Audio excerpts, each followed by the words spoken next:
Okay, so time for introductions. I'm Lucy Freer. I'm an engagement partner in London, and my role is to support schools to help you offer a healthy breakfast to children without any barriers or stigma. And I also run engagement events, school assemblies, and staff sessions to get your whole school community on board with why it's important to have a healthy breakfast every day. Casper, do you want to introduce yourself? Hi everyone, I'm Casper Way. I'm Corporate Partnerships Manager at Magic Breakfast, and I look after our relationship with Quaker. And hi everyone, I'm Laura Colgan, Senior Corporate Partnerships Manager at Magic Breakfast, and I look after our relationship with Heinz. The aim of today's session will be to equip you with everything you need to ensure that children and young people at your school can start their day with a bowl of something warm and nourishing this winter. So over to you, Casper. Brilliant. In terms of which warm foods do we offer? So as you may know, Magic Breakfast offers a range of different breakfast foods that can be served warm. So that includes Heinz, no added sugar beans, as well as a variety of Quaker products, including traditional oats, Oats So Simple Original, and flavored Oats So Simple sachets as well, such as golden syrup, strawberry, and apple flavors. And also just to mention that all of these products are well within the England and Scotland school food standards, with lower volumes of sugar and higher in fibre than is required. So none of these products are high in fat, sugar, or salt. So why is it important that we're able to offer a warm breakfast in schools at the start of the day?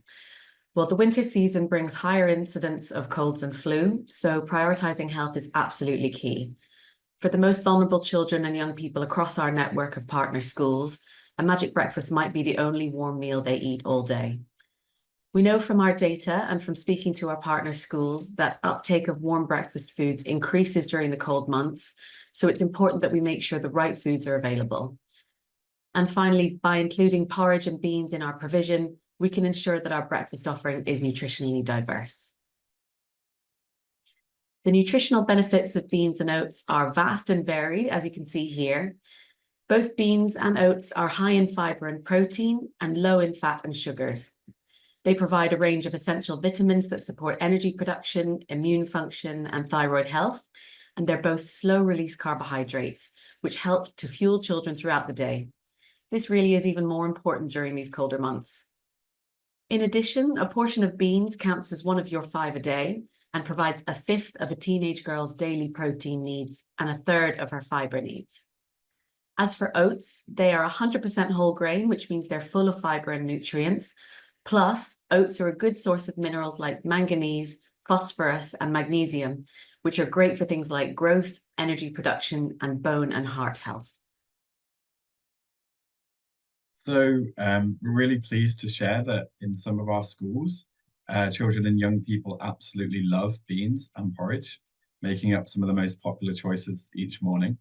So in our most recent monitoring and measuring survey from across our network of schools, this pointed to some really interesting findings. So you can see here from some of the quotes. So there's one from a pupil in one of our schools that speaks to how important the variety is. As they say, offering a variety of choices is important.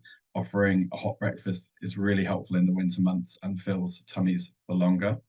And we noted that when schools were asked which improvements would you like to make to your breakfast provision, in the top 3 asks, so across 232 schools, was to actually increase the variety of options. And many of these called for hot foods specifically. So hopefully this session can be the start of your journey too. We understand that one of the potential barriers to you adding warm breakfast foods to your provision is the additional preparation time and resource needed in heating them up.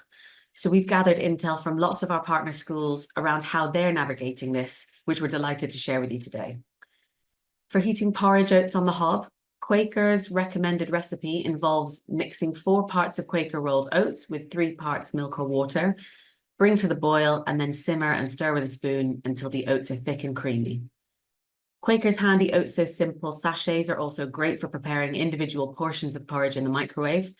They take just 2 minutes, and exact instructions are printed on the back of every sachet, So this is a great option for encouraging older or more independent children and young people to prepare their own breakfast.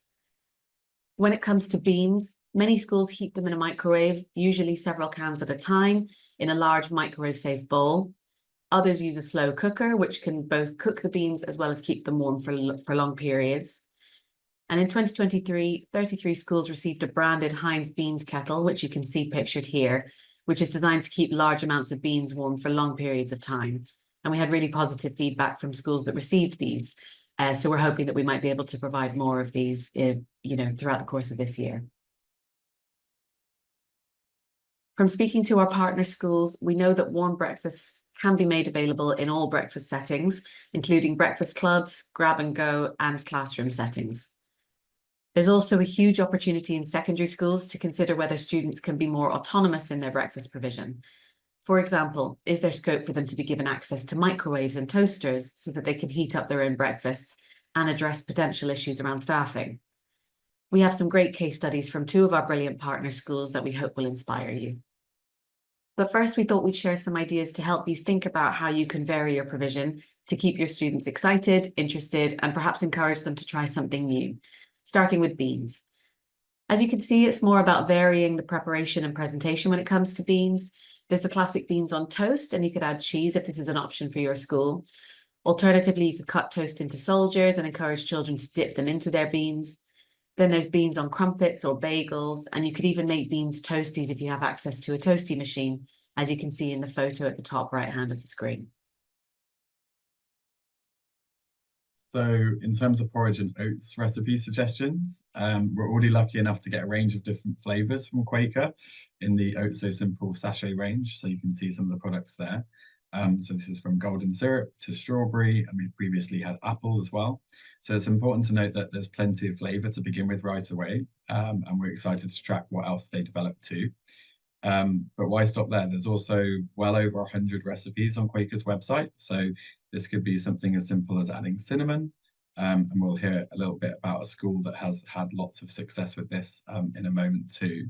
Or you could even be more adventurous. Is there fruit available that you could be using as toppings? This could be a great way to actually engage children in creating their own breakfast as well as getting one more of their 5 a day. And we've also heard from a secondary school that is keen to experiment with overnight oats as well. So there's lots of ideas there on Quaker's website too. So this can include using frozen fruit, which can be a bit more affordable and easier to store. So we'd really encourage you to experiment with what goes down well within your breakfast provision, and let us know how you get on. So looking at one example here, we heard from a chief operating officer at one of our secondary partner schools who told us all about how they make porridge available in their school. So it was really inspiring to hear about the range of aspects they had experimented with to uplift their breakfast provision. So this included making breakfast available mid-morning to help reaching older children who may be resistant to arriving to school earlier. And as well as that, they had staff hand out grab-and-go pots. So as children made their way into registration, this was made available. So you can see that in the photos here. They've even experimented with putting cinnamon in the porridge. So our contact at the school had said this had gone down really well with the pupils. And we thought it was also really interesting to hear this senior colleague make the point about the importance of having hot provision in order to meet the preferences of children from across a range of different demographics. The next case study is from one of our wonderful primary partner schools. So in this case study, there's a member of staff who stands at the entrance of the school with a trolley each morning. Then warm beans that have been heated in a microwave are decanted into paper pots with wooden spoons that you can see in the photos here. Beans are then offered alongside bagels and crumpets, etc. And this starts from about 8:40 a.m. and is offered throughout the school. So from nursery through to year 6, so ages 3 to 11. Children will often eat the breakfast right there and then, but we're told that others will take it to their classrooms. And there are recycling bins in all classrooms for empty pots and spoons, so washing up is quick and minimal. When we asked the school, what has been the impact of beans provision on children in your school, the head teacher said that they had definitely noticed a positive impact, especially for families who don't have breakfast at home. She had also seen a massive difference in pupils' concentration in class, especially the more vulnerable children. So what to do when resource is limited? So we know that budgets and resources can vary from school to school. So we wanted to recap by sharing a few tips that some of our partner schools have shared with us. So firstly, you could encourage your students to get involved in preparing the breakfast and or washing up afterwards. So this can be a great way to instill useful skills whilst also taking some pressure off of staffing. As we've already mentioned, there's also the opportunity to empower older children and teenagers to prepare their own warm breakfast by giving them access to microwaves, toasters, or any other equipment that you might have your hands on. And several schools have also told us that they've had great success with offering warm breakfast on limited mornings. So it could be on Mondays or Fridays to bookend the weekend, and that can take the pressure off of the breakfast club coordinators on other days of the week as well, but still encourage breakfast club attendance around the weekend. If you're interested in including warm breakfast foods as part of your provision, but you haven't yet tried and aren't sure where to start, we'd encourage you to take the advice of the deputy head teacher from one of our schools who said to me, until you've tried it and offered a warm breakfast, you won't know. But if we could serve a warm breakfast every day, we would. Magic Breakfast service delivery team are here to support you, so if in doubt, please reach out to your engagement partner and they will be happy to help. You could do a trial to see how popular a warm breakfast offering would be among your students and test which preparation methods work for you. And don't feel like you have to commit to serving a warm breakfast every day if this feels overwhelming. Many of our partner schools have seen huge success and impact by offering beans and/or porridge only on certain days of the week. So, for example, warm Wednesdays, beanie Fridays, or porridge Mondays. You could even try varying your breakfast menu throughout the week to add an element of interest and variety for children and young people on different days. For example, you could do traditional oats one day, then beans on toast the next, overnight oats the following day, beans toasties the next, etc.